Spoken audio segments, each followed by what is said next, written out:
Welcome to the Deep Dive.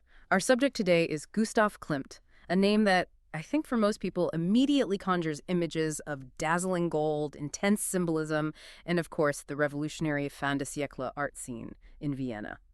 It does. And we're analyzing a really rich stack of sources today that cover his complex life.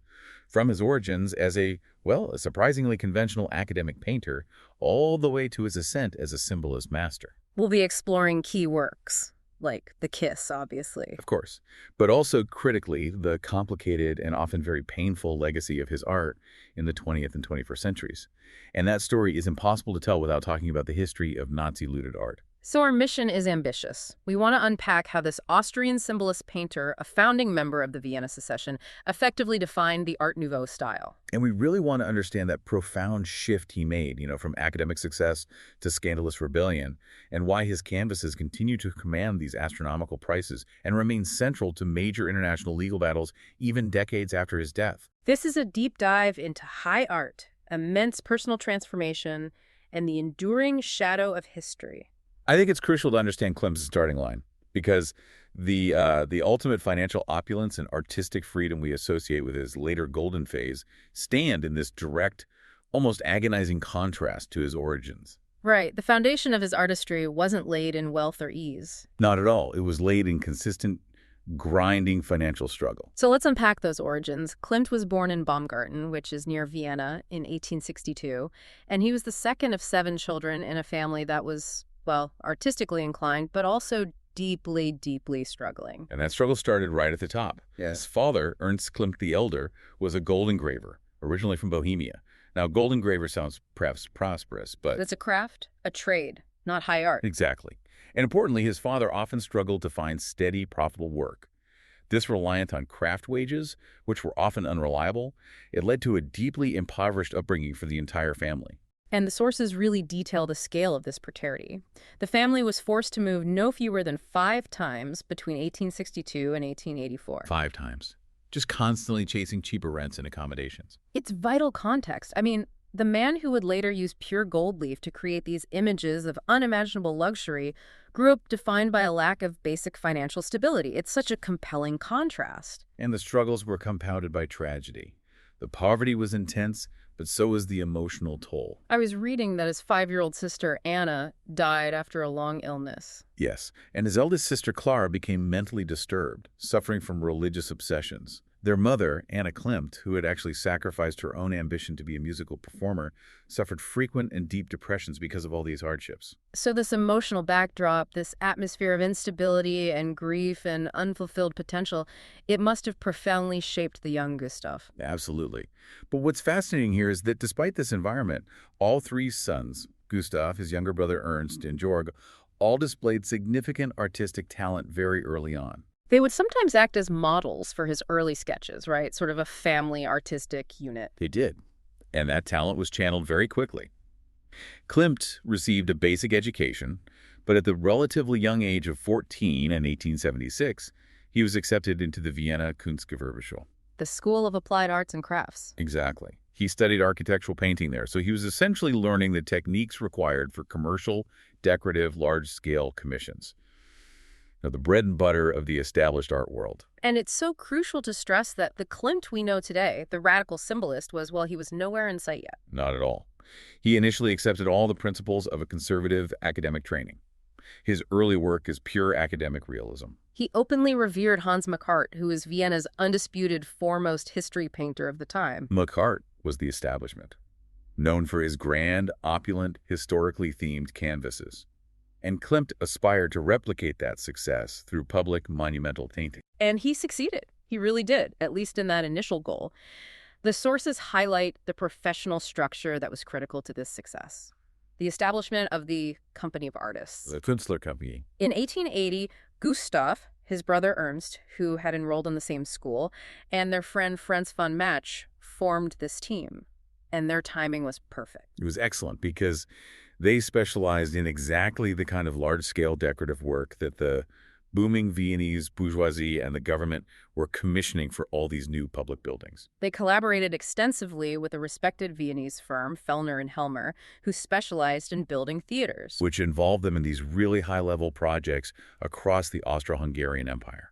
We're talking about serious, large-format decorative painting, things like ancestral portraits for the Romanian royal palace of PLA Castle. And painting the vaulted ceiling and theater curtain in the Carlsbad Municipal Theater in 1886. They became known for efficient, high-quality decorative work. They were reliable. But the pinnacle of this establishment success came with their commission for the ceiling and spandrel murals for the two grand staircases of the new Burg Theater in Vienna. I mean, this was the highest echelon of state patronage. It was, and the recognition was immediate and completely establishment-driven. Upon the completion of the Burg Theater murals in 1888, Emperor Franz Joseph Emeritus himself awarded Klimt the Gold Cross of Merit. The highest artistic honor in Austria at the time. And the highest. And on top of that, he received major public acclaim for his painting audience at the Old Burg Theater, which was commissioned just before the old theater was demolished. That painting won him the newly created Kaiserpreis Award in 1890. So this man was not a rebel. He was the future of conservative Austrian state art. He was even made an honorary member of both the University of Munich and the University of Vienna. He was the golden boy. He had successfully escaped poverty, achieved the highest status, but that success was built on completely conventional methods. And then came the sudden, catastrophic interruption in 1892. This is the pivot point. It was absolutely catastrophic. Later in 1892, his father died of a stroke, and then shortly after, his brother Ernst died from pericarditis. A double blow that just destroyed both his emotional stability and his professional structure. The Künstler Company dissolved overnight. It was gone. And the financial burden, which had always haunted him, it came back with a vengeance, but this time, he was the primary provider. That's right.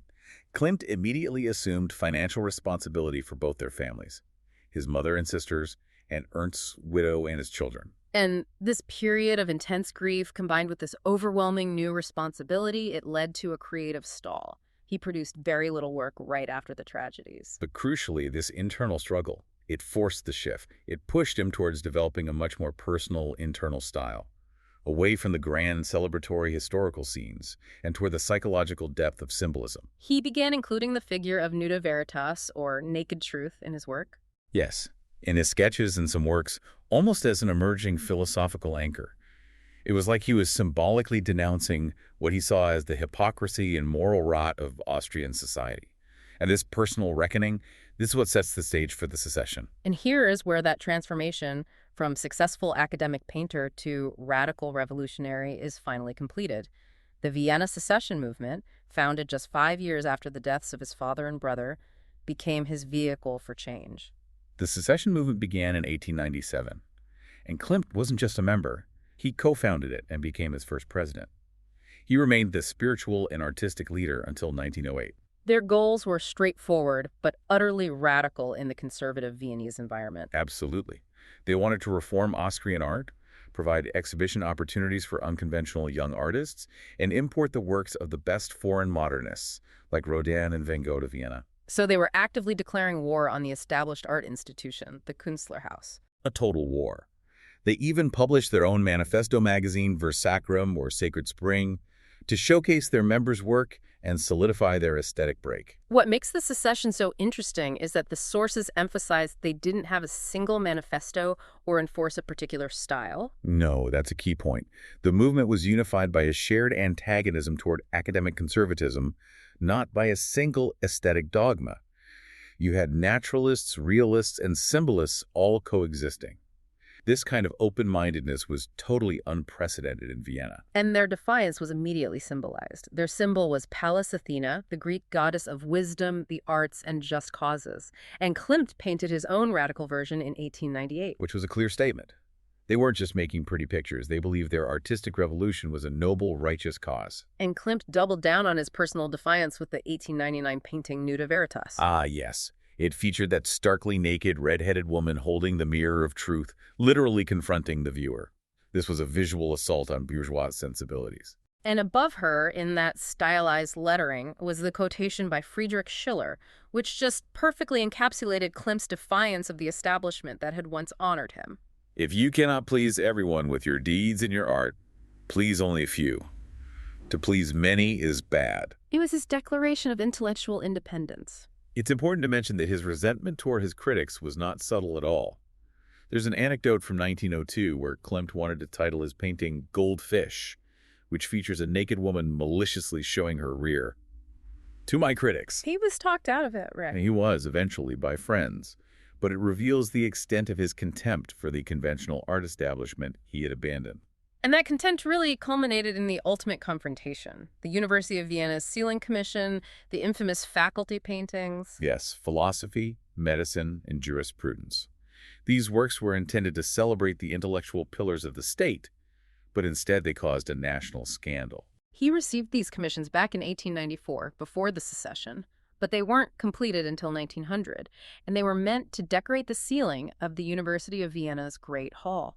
The expectation was for comforting, traditional, allegorical figures, things representing certainty and knowledge. And Klimt delivered the exact opposite.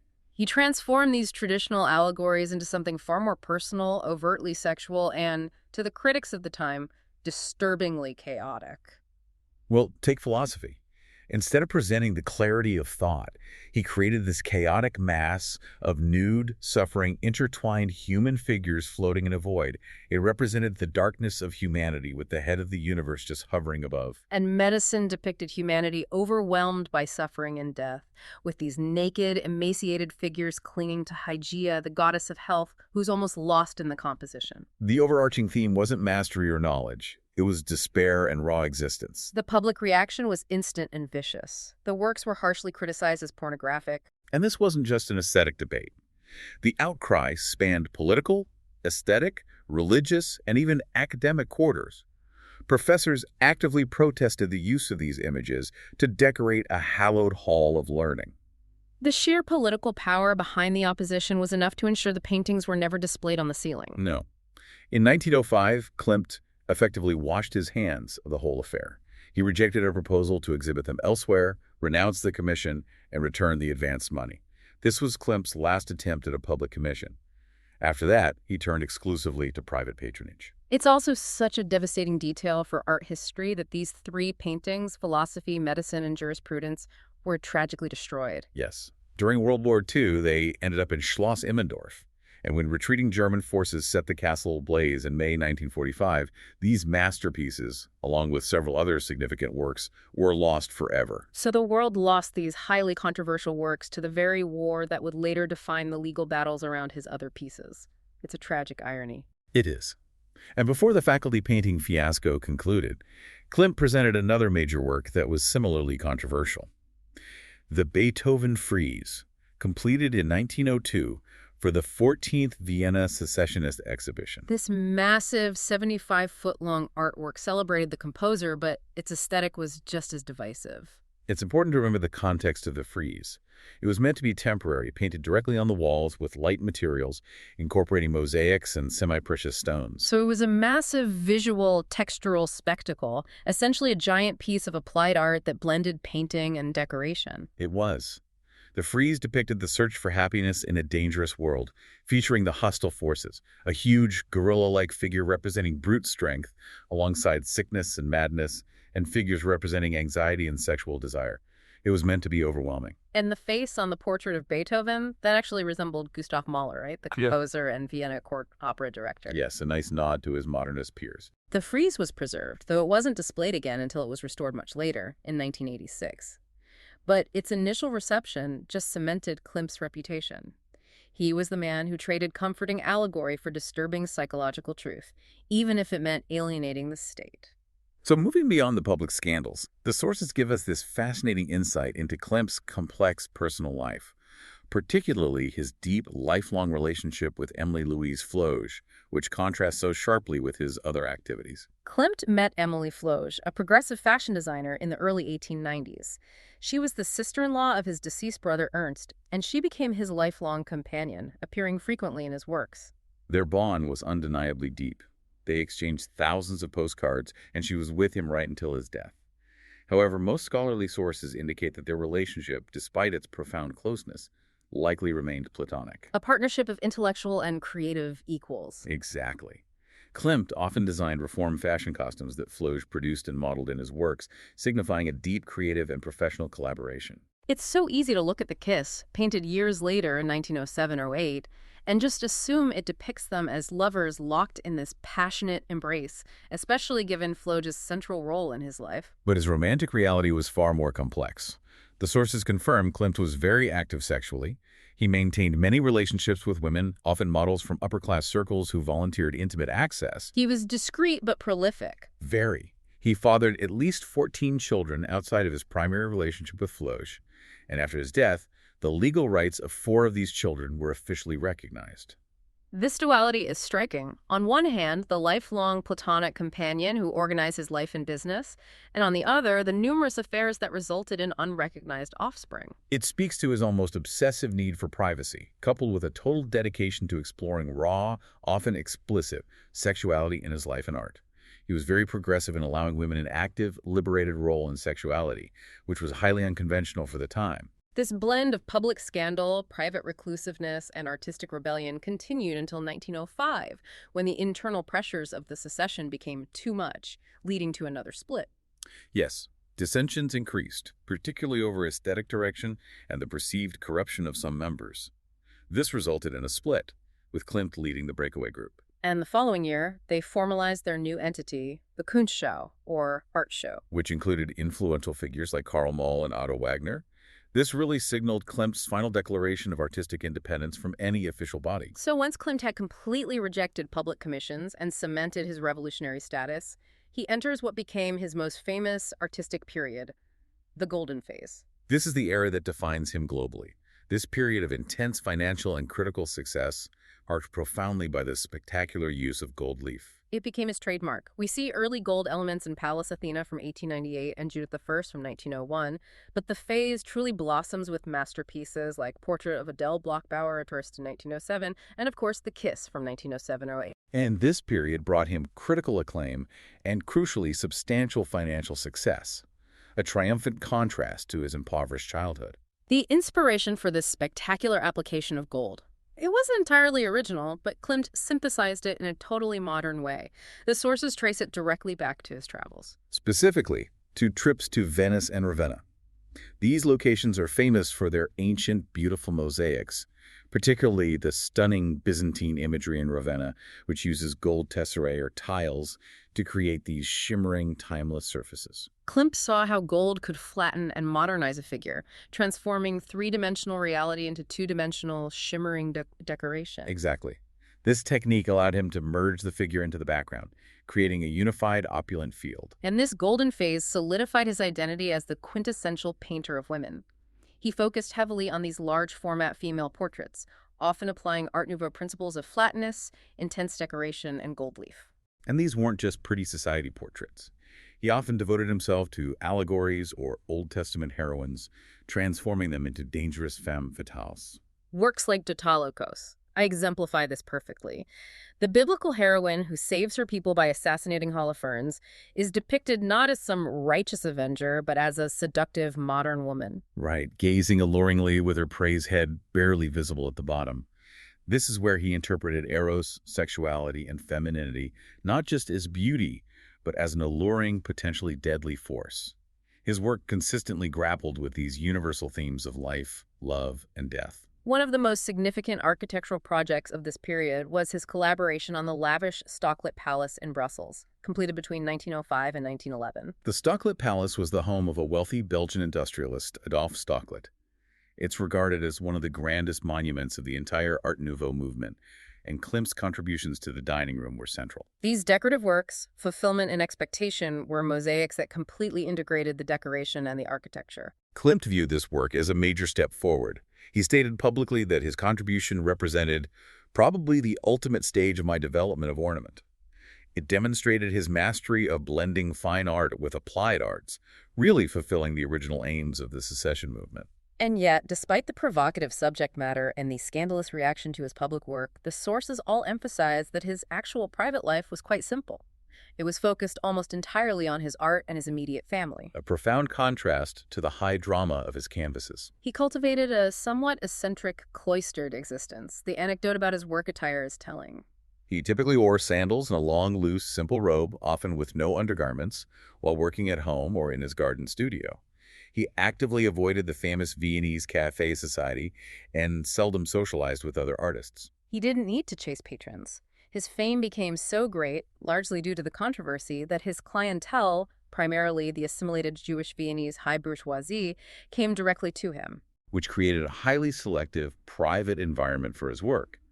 And his painting method was described as very deliberate and painstaking.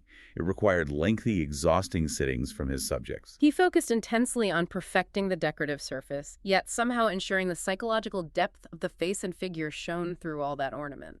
That intense focus also allowed him to maintain a high degree of privacy and discretion regarding his complex personal life, even his affairs.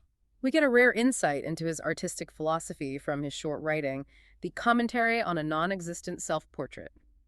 This is significant because he otherwise kept no diary. And he disliked discussing his art.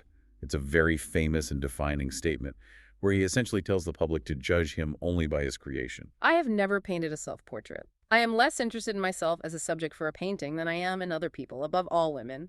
Whoever wants to know something about me ought to look carefully at my pictures. He believed the art was the biography, and the observer's focus should remain on the work, not the man. There's an early critique from Hermann Bahr in 1901 that seems to capture the profound emotional impact of Klimt's mature style. Bahr observed, "Just as only a lover can reveal to a man what life means to him and develop its innermost significance, I feel the same about these paintings." That suggests that for his patrons, his art was more than decoration. It was an existential statement. Moving into his last decade, Klimt finally achieved the international recognition that had eluded him during his scandalous secessionist period. That recognition was formally recognized in 1911 when his painting Death and Life received first prize at the World Exhibitions in Rome. That painting is notable because he later reworked it in 1915, right?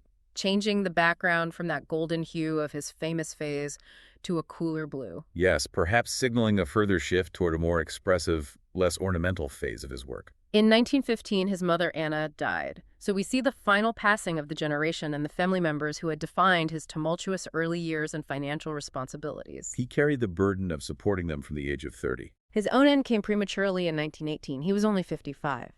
On January 11, 1918, he suffered a stroke that paralyzed his right side, forcing him into the hospital. And he died in Vienna on February 6 from pneumonia, which was a complication of the devastating Spanish flu pandemic that was sweeping the globe at the time. His death left a large number of paintings unfinished, including his very last painting, Lady with a Fan. He was buried at the Heitzing Cemetery in Vienna. The immediate aftermath of his death involved the necessary work of documenting and organizing his complicated artistic output. And the key folio sets that were produced essentially created the framework for his legacy. Let's start with the first and most authoritative one, Das Werk Gustav Klimts. This was the only folio set produced during his lifetime, published between 1908 and 1914. It featured 50 images of his most important paintings created between 1893 and 1913. And the production of this folio was an immense, slow labor of love, precisely because Klimt himself was supervising every single detail. The 50 images were meticulously reproduced using collotype lithography, which is a technique known for its high fidelity. But the process was painstakingly slow because of the delicate nature of the technique, the requirement for multicolored prints, and Klimt's own insistence on artistic perfection in the reproductions. It was issued in a limited edition of just 300. To emphasize its exclusivity, the first 35 editions even included an original drawing by Klimt, and each of the 50 prints had a unique signet designed by Klimt himself, impressed into the paper using gold metallic ink. It's an example of high-end, deluxe printmaking. It's somewhat ironic, isn't it, given the faculty painting scandal, that Emperor Franz Joseph I of Austria, despite having condemned his works, was the first purchaser of a folio set in 1908. It shows that even the establishment recognized the commercial value of his rebellious genius. And that folio set categorized the prints into 5 specific thematic areas. Yes, allegorical, erotic symbolist, which included works like The Kiss and Water Serpents, landscapes, which is a significant part of his work that's often overlooked, mythical or biblical, and of course portraits. This provides us with the artist's own framework for understanding his work. But then, a year after his death, a very different publication came out that caused its own stir. 25 Handzeichnungen, or 25 drawings. This folio was immensely polarizing, even a year after his death. It contained 25 monochrome and two-color collotype reproductions of his highly explicit erotic drawings. I mean, we are talking about explicit scenes featuring nude women masturbating alone or coupled in sapphic embraces. Yes, and the public exposure of these drawings had always generated hostility. When some were exhibited previously at Gallery Mietke in 1910 and an international exhibition of prints and drawings in Vienna in 1913, they were met with extreme hostility from critics and viewers alike. But these drawings show his uncompromising focus on unvarnished sexuality. It links him so closely to the psychological explorations of the Viennese intellectual world of Freud. The fact that they were collected and published immediately after his death underscores their significance to his full body of work. Interestingly, 15 of his more lurid depictions were selected by the Viennese poet Franz Blei for his translation of Lucian's Dialogues of the Courtesans. And that book was able to bypass censorship. Exactly, because the audience was composed of a small group of mostly male, affluent patrons. The scholarly work on his drawings continues today, decades later, often driven by the extensive collection held by the Albertina Museum in Vienna. Since 1963, the Albertina has maintained an extensive research project into Klimt's works on paper. The work, initiated by Alice Strobel's catalog Raisonné, has documented and classified around 400 further drawings just since 1990. So the Albertina is the only institution in the world that has been scientifically classifying and examining his works on paper for half a century. And it now holds information on over 4,300 drawings by Gustav Klimt. The scale of his graphic work is simply immense. Klimt's influence today extends far beyond museums. We see his aesthetic reach right into modern culture. For example, the American photographic artist Tawny Chatmon overlays portraits of black children with gold leaf, directly citing Klimt's style, reinterpreting his lavish, shimmering aesthetic for a modern context. And of course, the fashion world continues to draw heavily on his decorative genius. Major designers like John Galliano at Dior and Alexander McQueen have explicitly cited Klimt's geometric patterns and use of ornament in their collections. His influence is everywhere. But as we mentioned earlier, it is his market value and his legal history that dominate his modern narrative. And this creates an uncomfortable yet essential link between aesthetic beauty and immense human tragedy. His monetary value is staggering. The sources confirm that Klimt's paintings consistently bring some of the highest prices ever recorded for individual works of art at auction. To give you a sense of scale, his 1907 portrait of Adele Bloch-Bauer I sold for $135 million in 2006, which set a record at the time for any painting sold globally. And more recently, in 2023, his very last painting, Lady with a Fan, fetched 85.3 million pounds, or about 108.4 million US dollars.